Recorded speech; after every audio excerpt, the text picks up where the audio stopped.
So this is a quick tutorial on creating a resume, um, specifically for BACTA, but this also works for pretty much any performing resume or performance resume. Now, to be fair, this is more geared toward theater, since that's what I teach and that's what I know.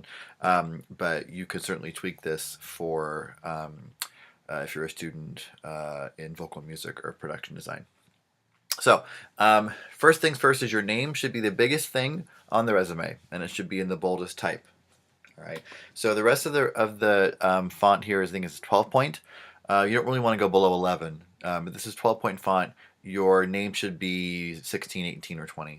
All right. So your email address under that, and then your phone number. Do not put your physical address on a resume if you are in the performing arts. All right. There are any number of schmucks out there. Even though for BACTA we're asking you to put your name, pardon me, your address in the registration form, on your resume you don't ever put your address on a resume. And once you're getting out there in the world as a performer or as a technician, you do not want to put your address on the resume. So for performers, for singers, and for actors, you're putting your height, your weight, your eyes, your hair, your voice. Even if you're an actor and aren't one of those, like, you don't think you're a singer, you still put your voice type. All right, if you know it. And then generally on a resume, you put your union status. If you belong to a union, you just put NA if it's not applicable. If you don't belong to Actors Equity or SAG or AFTRA. All right. So this is just the classic what you put on the top of a resume. All right. And then you list your productions. I put theater first because this is a theater-based school. It's a live performance-based school. We don't really do a lot of film work. We have a digital media department, but we don't have a film acting or voiceover or that kind of thing. All right. So if you did a role in a production, you list the play, the role, the company, Oakland School for the Arts, and the director. If you did played a part in a play or sang a song as part of a competition, it's fine to note it on your resume. If you're a student, just make sure you note competition. That's why I put that here. I actually could have made this font a bit smaller. It doesn't have to be quite that big. All right, and then if you've done film, television, voiceover, commercials, that gets its own column, or pardon me, its own section, right? So just list it out as follows. All right, again, this is all kind of a mock resume, kind of made it up. All right, education is probably going to take up the most room in your resume, and that's fine. You're young; they don't expect you to have that many credits, but list out your education. I would put major courses. All right, if you're a School of Theater student, you're going to put your core acting courses, and then you can simply list the grade level courses under it.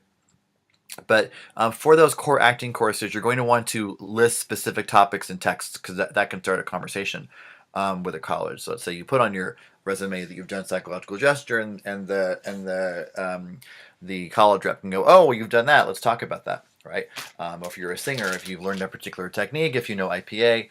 And that sort of thing, it's always a good conversation builder. But of course, if you're running out of room, then you'll want to take things out. So if you're running out of room, take out this information. All right. But if you can fit it in there, great. But not every class you have to go into so much detail, right? And you can choose maybe just to talk about the theorists and not the texts. Again, it's kind of up to you. But sometimes it can be a good conversation starter. All right. I put a separate section here. This is a bit of a change from what I previously told my School of Theater students, but I've a separate section for other training. That could be voice, that could be dance, it could be voiceover, it could be camera work, just other training besides your core OSA training, or if you've had core acting training outside of OSA at Berkeley Rep or at ACT, same thing with if you're a vocalist and you've had core training with other companies, the San Francisco Girls Chorus, or if that kind of thing, you put in other training, right? And sort of more tangential coursework or even master classes, that kind of thing. And the bottom, you'll put special skills that are specifically related to your discipline, right? So if you're an actor, you're putting specifically special skills that could ever be used on stage or on camera. All right. So I'm not a big fan of people putting things like, they can drive a stick shift or they can play spoons or whatnot. It just gets a bit silly, right? So make sure that what you're putting on your resume is something you can actually do in front of people, and be willing to do. So don't put something in as a special skill that you still can't do. All right.